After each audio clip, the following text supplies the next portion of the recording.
Thanks, Deputy Speaker. And it's apt that this is a grievance debate because I rise to speak on behalf of my electorate, the electorate of Wannon, about the state of our roads and the need for the federal government to begin to work with the Victorian state government to address the deteriorating condition of our roads. Now, can I say, so far, I think it's 14, 15, 16 months in, nothing that we're seeing from the Albanese Labor government in any way is demonstrating that they know and understand how diabolical the road conditions and the road network is in Western Victoria. As a matter of fact, everything that we're seeing sadly shows that they have no understanding or no comprehension of this. And it started with their infrastructure review. The government undertook an infrastructure review and immediately started taking money away from key road projects in our electorate. And then it decided that it would undertake what it said was a 90-day review.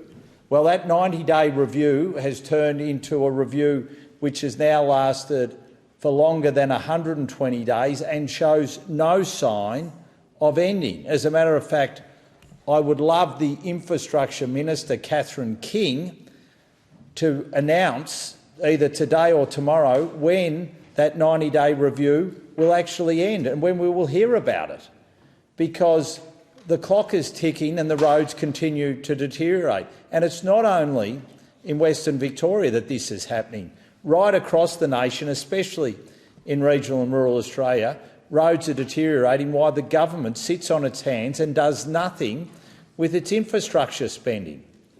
A bad situation getting worse and worse by the day. So I call on Anthony Albanese to ring Catherine King when he lands overseas and to say to her, please inform the parliament when that 90-day review that's turned into a 120-day review and continues to go on, to announce when that will come to an end and when some certainty will be provided to Western Victoria and right around rural and regional Australia on road funding. Because at the moment the uncertainty is leading people to despair about what is happening to the roads and that conditions are going to get worse before they get better. And what it's meaning is that it's adding to people's cost of living, because every pothole that's hit, every side of the road which a car veers off because we're seeing it eroded away, punctures a tyre, damages a rim, affects suspension, and whether it be for cars, whether it be for motorbikes or whether it be for trucks, it adds to the cost of living and the cost of doing business. So enough's enough. This needs to be fixed. But it's not only about providing certainty about how much funding the Albanese Labor government is going to provide for roads, and absolutely coming out quite clearly and saying that every bit of funding that the previous government put into roads, that we will make sure that that's there. And not only that, that we'll put additional funding in. We haven't seen any of that yet, but that's what we need to see. But there needs to be more transparency. Now, one of the things which we need to see, and the minister made a commitment before the last election to do this and to work with Labor, state and territory governments, and I'm sure the Tasmanian government will come on board. But now that we have Labor wall to wall, this is the time to do this. What we need from the state government is for them to be transparent about the audits that they do of the road networks in their states and territories. And I hear the member for Grey nodding in agreement, because he knows how important it would be for his regional and rural electorate in South Australia as well, this. Now, Catherine King made this election commitment before the last election to ensure that there would be negotiations with the state and territory governments around their auditing of roads. Now, Why don't the state and territory governments want to make their auditing of their road network public? Because they know that it will show one thing and one thing clearly. And this is especially the case for Victoria.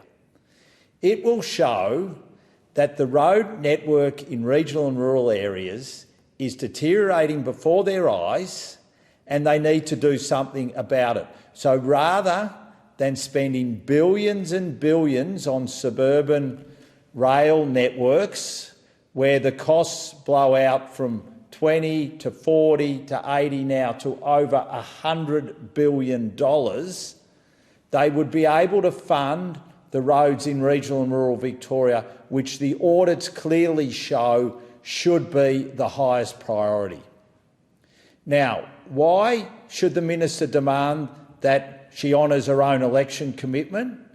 It's not only because those audits will show where the need is greatest and where the work needs to be done, but also, and this is important for all of us on both sides of the chamber, will save lives. Because the sad reality is, not only in Victoria but right across the nation, the road toll is starting to rise again. And one of the reasons, I'm sure, that it's starting to rise again is because of the poor state of our roads. The fact that we have failed to invest in the roads that need the investing the most. And the fairest and most reasonable way to do that is by making those audits public. Now, it's not just the coalition that are calling for this, it's also all the major road user groups right across our nation, because they understand how important this is as well. All the different road user groups know that if this information is made transparent, that they would then be able to articulate their arguments for why these roads need fixing. And we know that these roads do need fixing. And I say to the minister, Ballarat, it's not too far to get down to Western Victoria. Come for a drive on the Princess Highway, on the Henty Highway, or on the state government roads that run through my electorate, and see for yourself how they're deteriorating because of a lack of investment. Now, the majority of them are state government roads, and we know the majority of the fault lies with Dan Andrews, like it does for most of the problems we have in Victoria. But there is a need for the federal government to play its role. And by asking for transparency, we would be able to see loud and clear where we need that investment to go. And that is how we could save lives. That is how we could help people with the cost of living, how we could help businesses with the cost of doing business, because we would be able to put the resources where they are needed the most. And I think every fair-minded person across the state of Victoria and across the nation would agree that where the roads are worst, they're the areas where we should put the investment initially to fix them. Because no one thinks that part of the state or that part of a city or that part of a suburban area should put up with shonky roads, shoddy roads, while serious billions and billions and billions of dollars are invested in projects which don't have proper cost-benefit analysis done on them and where the productivity returns are unknown. Most fair-minded people think that where that money should go is where it is needed most. And the best way that you can do that is through transparency. Now, the coalition will support the government in calling for this transparency, for calling for these road audits to be made public. It happens internationally, so there is no reason why we can't do it here in Australia.